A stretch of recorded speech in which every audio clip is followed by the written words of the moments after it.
بسم اللہ الرحمن الرحیم۔ صلی اللہ علی محمد صلی اللہ علیہ وسلم۔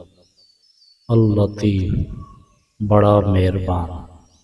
جو کوئی تنگی رزق کی وجہ سے پریشان ہو، یا سفر میں بے یار و مددگار ہو، یا بیماری کی حالت میں اس کا کوئی غمخوار نہ ہو، یا بیٹی کے رشتے کی وجہ سے پریشان ہو تو وضو کر کے 2 رکعات نفل ادا کرے۔ جس چیز کی چاہے نیت کرے اور 100 بار اس اسم کو پڑھے، اللہ تعالیٰ اس کی مشکل کو آسان فرمائے گا انشاءاللہ۔ یاد رہے، کوئی بھی عمل شروع کرے، اول و آخر درود شریف ضرور پڑھے۔ جزاک اللہ خیر۔